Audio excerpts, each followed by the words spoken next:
जगबंधु हे तुम्हे हृदय पदक जगबंधु हे तुम्हे हृदय पदक जगबंधु हे जहा कुल भिले सदानंद मिले जहा कुल भिले सदानंद मिले ता भृत्य किंपास दादक दक जगबंधु हे तुम्हे हृदय पदक जगबंधु हे तोर जेउ मंत्र जगते स्वतंत्र पूजित तलमर्त्य नाकलोक हे करुणामय सेही तुम्हे स्वयं हे करुणामय सेही तुम्हे स्वयं धरिछि परामु प्रभु धरिछि परामु सेही पदक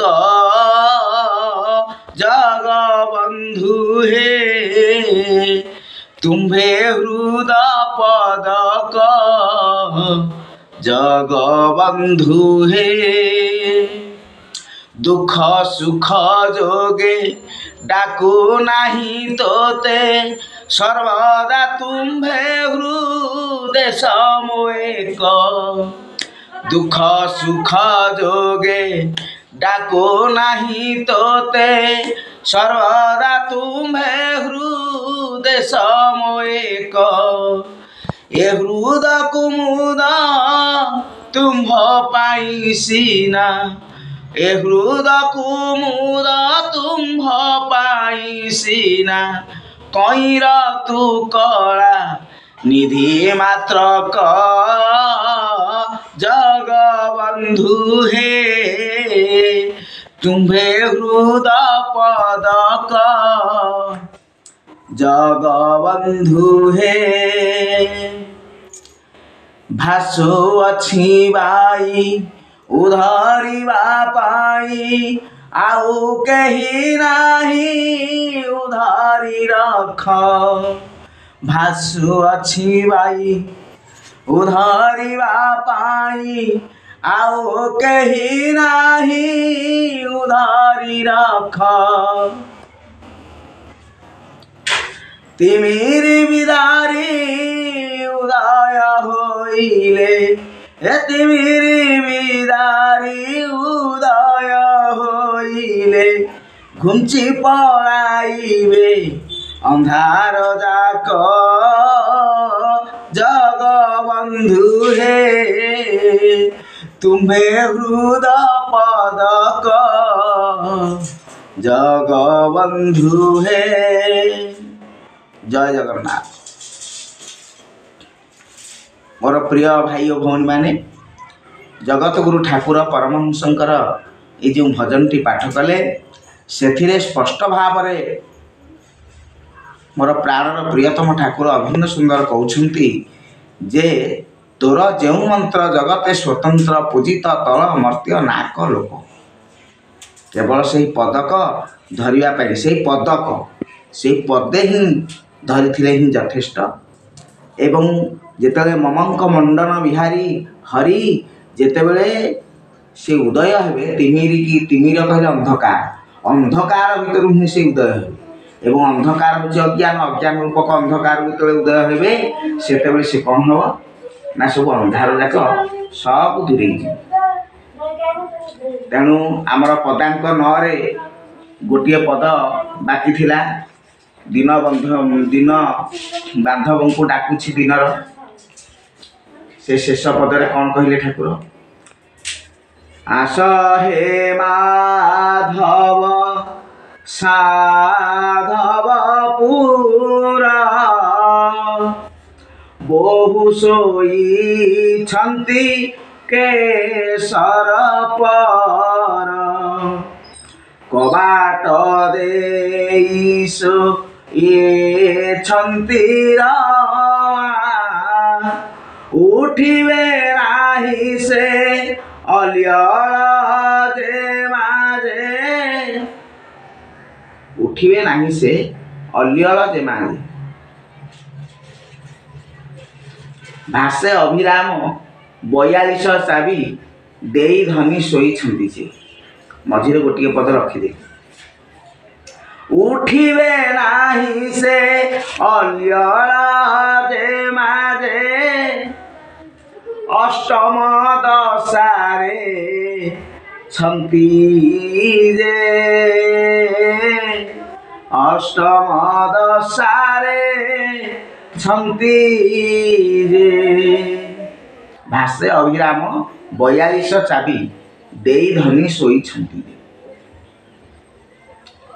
ତେଣୁ ଆସ ହେ ମାଧବ ସାଧବପୁର। ମାଧବ ହେଉଛନ୍ତି କି ନା ମାର ଯିଏ ଧବ, ମାଙ୍କର ଧବ। ମାଙ୍କର ଧବ ହେଲେ କିଏ ନା ପ୍ରଭୁ। ସାଧବପୁର। ସାଧବପୁର କହିଲେ କ'ଣ?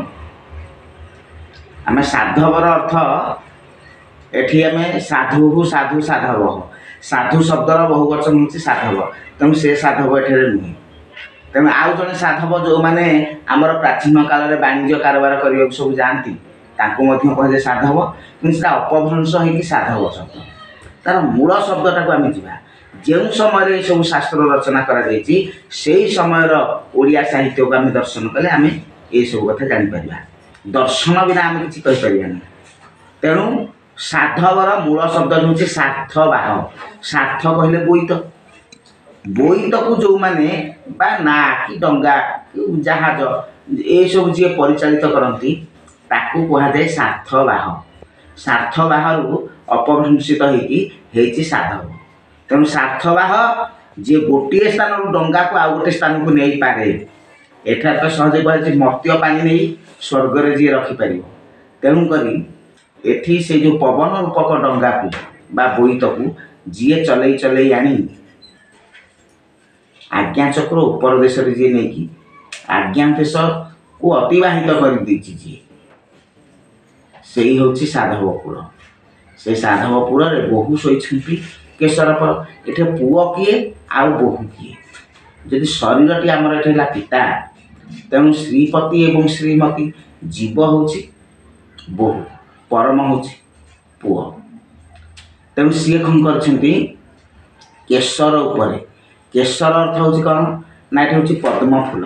ଏକ ବିଶାଳ ସହସ୍ର ପାଖୁଡ଼ାର ଏକ ପଦ୍ମ ଫୁଲର କେଶର ଉପରେ ଜୀବ ଯାଇକି ପହଞ୍ଚି ଯାଇଛି। କିନ୍ତୁ ପରମ ସେ ପର୍ଯ୍ୟନ୍ତ ସେଠାକୁ ଆସି ନାହାନ୍ତି। ତାହେଲେ ଜୀବ କେଉଁ ଅବସ୍ଥାରେ ଅଛନ୍ତି ନା ଅଷ୍ଟମ ଦଶାରେ ଛନ୍ତି। ସେ ଜୀବ ହେଉଛି ରାଧା। ତେଣୁ ଅଷ୍ଟମ ଦଶାରେ ସେ ଅଛନ୍ତି। ଅଷ୍ଟମ ଦଶା କ'ଣ? ଦଶା କ'ଣ ଆଗ ଆମେ ଜାଣିବା। ଦଶା ହେଉଛି ଦଶଟାରୁ ହେଇଛି ଦଶା। ତେଣୁ ପ୍ରଥମ ଦଶା, ଦ୍ୱିତୀୟ ଦଶା, ତୃତୀୟ ଦଶା, ଚତୁର୍ଥ ଦଶା, ଏମିତି ଅଷ୍ଟମ ଦଶାରେ ବର୍ତ୍ତମାନ ଜୀବ ଅଛି। କିନ୍ତୁ ଦଶଟା ଯାକ ଦଶା ତାକୁ ପଡ଼ିବ। ଦଶ ଦଶାକୁ ଯିଏ ଲାଭ ନ କରିଛି, ଯିଏ ଅନୁଭବ ନ କରିଛି, ସେ କ'ଣ ପ୍ରଭୁଙ୍କୁ ପାଇଲାଣି? ତେଣୁ ଅଷ୍ଟମ ଦଶାରେ ଜୀବ ଏଇ ଅବସ୍ଥାରେ ସିଏ ଅଛନ୍ତି। ଏବଂ ସେ ପ୍ରଭୁଙ୍କୁ କହିଛନ୍ତି ଯେ ଦିନ ନଥିବ, ରାତି ନଥିବ, ଚନ୍ଦ୍ର ନଥିବେ, ସୂର୍ଯ୍ୟ ନଥିବେ, ପଞ୍ଚଭୂତ ନଥିବେ, ଦେବତାମାନେ ନଥିବେ, ଏହି ସମୟରେ ମୋ ପ୍ରଭୁ ଆସିବ। ସେ ହେଉଛନ୍ତି ଧନ। ତେଣୁ ରାଧାଙ୍କ ନାମ ହେଉଛି ଧନୀ। ଧନ ଯିଏ ରଖିଛି ସେ ହେଉଛନ୍ତି ଧନୀ।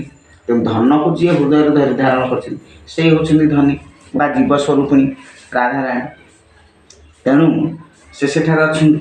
ତେଣୁ 42 ଚାବି ଦେଇ ଧନି ଶୋଇଛନ୍ତି। ଯେ 42 ଚାବିଟା କାହାକୁ ଦେଇଛନ୍ତି? ତାଲା ଦିଆହେଇଛି, କିନ୍ତୁ ଚାବି ସେ କହୁଛନ୍ତି ଚାବି ଦେଇଛନ୍ତି। ମାନେ ସେ ତାଲା ନିଜେ ତାଲା ପକେଇକି ଚାବି ଅନ୍ୟକୁ ଦେଇଛନ୍ତି। କାହାକୁ ଦେଇଛନ୍ତି ନା ଚେତାକୁ ଦେଇଛନ୍ତି। ଚେତା ଧରିକି ବସିଛି। ସେ ଯେଉଁ ସମୟରେ ଚାହିଁବ 42ଟି ତାଲାର ଗୋଟିଏ ଚାବି, 42ଟା ଚାବି ନୁହେଁ, ଗୋଟିଏ ଚାବିରେ 42ଟା ଯାକ ତାଲା ଖୋଲିବ। 42 ବୋଲି ଯାକୁ କହି 4 ଡାହାଣେ ସିନା 2, ତେଣୁକରି 4 ଆଉ 2। ଗୁରୁ ଆମକୁ ଦେଲେ 2 ଅକ୍ଷର, ତାକୁ ଆମେ କରିବା 4 ଅକ୍ଷର। ତାପରେ 2 4 4 2 2 4 ଏମିତି ହେବ। 42କୁ ଉଲଟେଇ ଦେଲେ ହେଇଯିବ 24। 24 ହେଉଛି କ'ଣ ଗାୟତ୍ରୀ, 24 ଅକ୍ଷର ଗାୟତ୍ରୀ, ଯଦି 24 ତତ୍ତ୍ୱ ମଧ୍ୟ ହେଇଥିବ। ତେଣୁ ଓଲଟେଇ ଦେଲେ 42। ତେଣୁ ସେଇ ଓଲଟ ପାଲଟ କଥା ଏଠି କୁହାଯାଇଛି। ଆମେ କେମିତି